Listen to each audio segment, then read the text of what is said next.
பழனி மலைக்கு நீங்கள் செல்லும் போது ஒரு விஷயத்தை மட்டும் மறக்கவே மறக்காதீர்கள். அங்கே உள்ள 3 சிறப்பு படிகளை தொட்டு வணங்குங்கள்.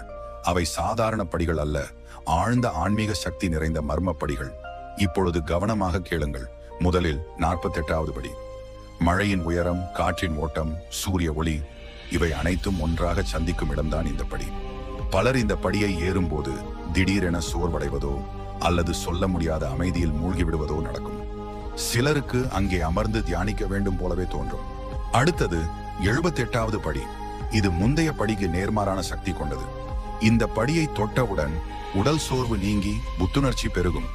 இங்கே உள்ள காற்றழுத்தம் உடலுக்கு தேவையான உயிர் சுவாசத்தை முழுமையாக அளிக்கிறது. கடைசியாக 89வது படி. 5 இன்பங்களையும் 5 துன்பங்களையும் விட்டுவிடும் படி என இதை சொல்வார்கள். இந்த படியை கடந்தவுடன் உடல், மனம், ஆன்மா மூன்றும் இறைவனிடம் முழுமையாக சரணடையும். அப்பொழுது நீங்கள் முருகனை ஆன்மீக நிலையில் மட்டும் உணர்வீர்கள். அதனால் பழனி முருகனை காண செல்லும் போது இந்த 3 படிகளையும் மறக்காமல் தொட்டு வணங்குங்கள். உங்களுக்கு முருகன் பிடித்திருந்தால் மனதில் ஒரு முறை ஓம் முருகா என்று சொல்லுங்கள்.